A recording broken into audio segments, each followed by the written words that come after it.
জলবায়ু পরিবর্তনের ক্ষতিকর প্রভাব মোকাবেলায় প্রাপ্ত তহবিলের স্বচ্ছতা ও জবাবদিহিতা নিশ্চিত করার দাবি জানিয়েছে ট্রান্সপারেন্সি ইন্টারন্যাশনাল টিআই।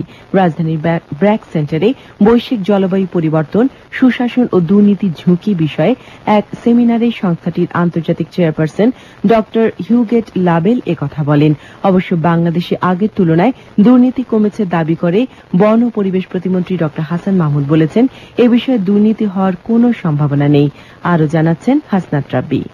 দুপুরে রাজধানীর মহাখালী ব্র্যাক সেন্টারে বৈশ্বিক দুর্নীতি প্রতিবেদন, জলবায়ু পরিবর্তন বিষয়ে ট্রান্সপারেন্সি ইন্টারন্যাশনালের বার্ষিক প্রতিবেদনের আন্তর্জাতিক প্রকাশ উপলক্ষে আয়োজন করা হয় ওই সেমিনারে প্রবন্ধ উপস্থাপন করে সংস্থাটির আন্তর্জাতিক পরিচালক পর্ষদের চেয়ারপারসন ড হিউগেট ল্যাবেল জলবায়ু পরিবর্তনের ক্ষতিকারক প্রভাব মোকাবেলায় প্রাপ্ত তহবিল বন্টনে স্বচ্ছতা ও জবাবদিহিতার দাবি জানান। আমাদের নিশ্চিত করতে হবে দুর্নীতি যেন আমাদের কর্মকাণ্ডকে বাধাগ্রস্ত না করে। জলবায়ু পরিবর্তন থামাতে হলে তাই সুশাসন ও স্বচ্ছতা নিশ্চিত করতে হবে। জলবায়ু পরিবর্তন বিষয়ে সর্বদলীয় সংসদীয় কমিটির চেয়ারম্যান সাবের হোসেন চৌধুরী বলেন, প্রতিবেদনের সুপারিশমালা বাস্তবায়ন একটি বড় চ্যালেঞ্জ। দাতা গোষ্ঠী, আন্তর্জাতিক সংস্থা ও দেশীয় বেসরকারি সংস্থাগুলোর সমন্বয়ের প্রতিও জোর দেন তিনি। প্রতিবেদনের সুপারিশগুলো বাস্তবায়ন আমাদের জন্য বড় চ্যালেঞ্জ। দাতা গোষ্ঠী, আন্তর্জাতিক সংস্থা, বেসরকারি সংস্থার সাথে সরকার একযোগে কাজ করলেই এগুলোর বাস্তবায়ন সম্ভব।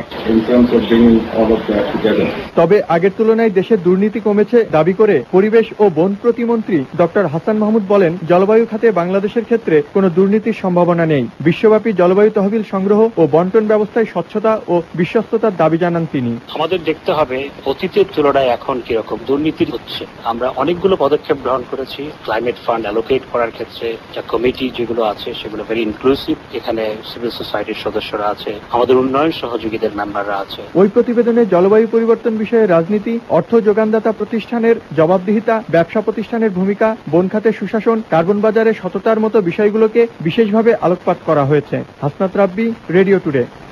চট্টগ্রামে একটি ব্যক্তিগত